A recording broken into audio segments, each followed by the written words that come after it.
Une équipe de chercheurs de l'Institut de biotechnologie s'apprête à prendre la route. Objectif, recueillir sur les berges du Saint-Laurent des échantillons de boue où s'est produit un déversement de pétrole brut. En effet, ce genre de contamination est inévitable sur une voie maritime aussi fréquentée.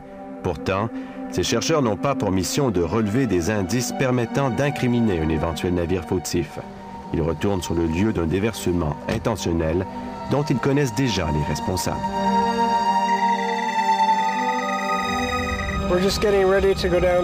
On s'apprête à gagner la berge du fleuve, à Sainte-Croix-de-Lobinière, où un déversement de pétrole a eu lieu.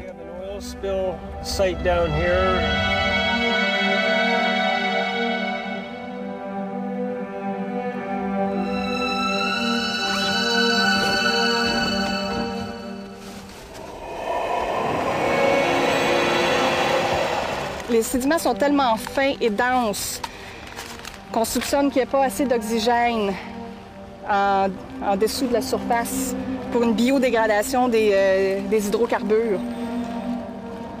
C'est ce qu'on va tester. Ça fait presque un an que le déversement a eu lieu, puis on peut voir encore la présence de pétrole. En grattant, là, en grattant. On voit qu'il y a encore de l'huile. On peut même le sentir. Donc, il en reste encore.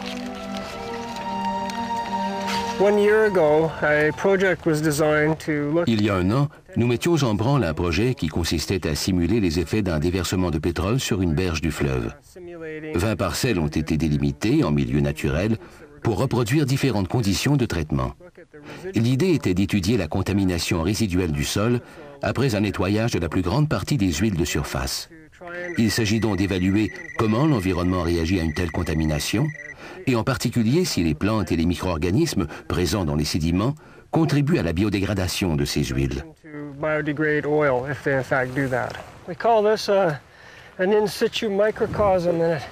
On appelle ce dispositif un microcosme in situ.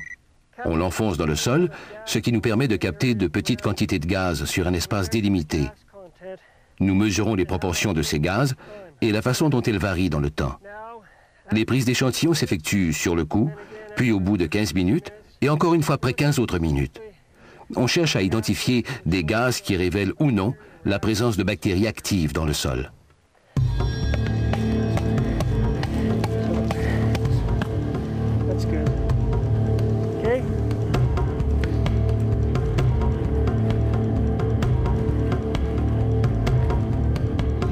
Ce qu'on fait, c'est une expérience de biostimulation. Donc, on a testé l'influence des fertilisants sur la population microbienne pour dégrader les hydrocarbures. Un des traitements, c'est l'atténuation naturelle, c'est-à-dire que les parcelles ont été contaminées au pétrole, mais il n'y a pas eu d'ajout de fertilisants. Une des parcelles a été contaminée. On a ajouté du nitrate d'ammonium comme fertilisant et du phosphate. Une autre parcelle a été contaminée avec du pétrole et a été fertilisée avec du nitrate de sodium et du phosphate. Puis on a un traitement aussi, vous avez sûrement remarqué, où il n'y a pas de plantes.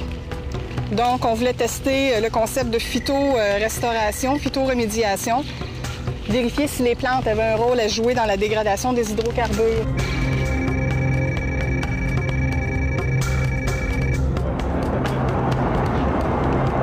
On revient de Sainte-Croix. L'objectif de l'expérience, c'est de compter les micro-organismes dans chaque traitement.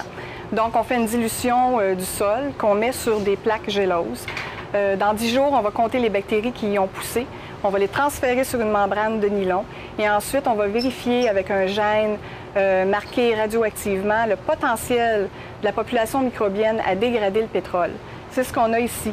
On voit qu'on a certains candidats dans ce traitement qui ont les gènes responsables de la dégradation du pétrole. C'est impossible de faire pousser toutes les bactéries sur une plaque géleuse.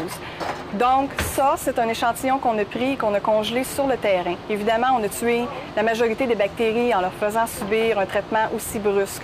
Cependant, l'ADN, lui, est conservé. Alors, ce qu'on va faire, c'est qu'on va extraire l'ADN de chaque échantillon et ensuite, on va mettre ça sur un gel pour obtenir un portrait de famille.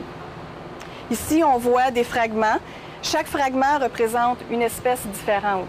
Donc, c'est possible d'examiner la différence dans la communauté microbienne avant et après le déversement et aussi d'examiner la structure de la communauté microbienne entre chaque traitement.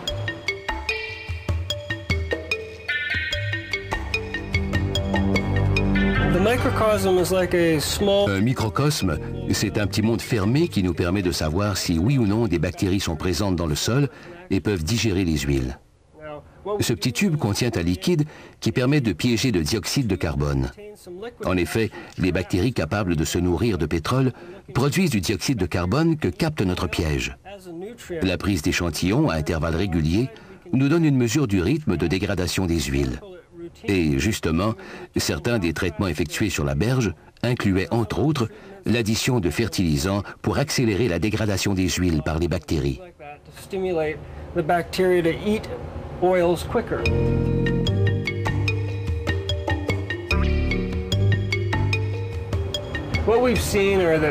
Nous avons noté que les bactéries naturellement présentes dans les sédiments du site sont capables de dégrader les hydrocarbures déversés et que l'addition de faibles quantités de fertilisants facilite leur activité de digestion. On voit donc qu'il est possible de stimuler les processus naturels de décontamination de l'environnement.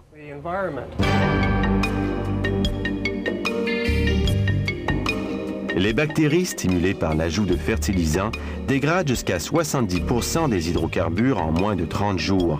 Déjà, ces travaux de recherche démontrent qu'après un déversement accidentel de pétrole sur les berges du Saint-Laurent, mieux vaut laisser sur place la couche de sol contaminée. La vie microbienne qu'il contient est capable, avec un petit coup de pouce, de réparer certaines erreurs humaines.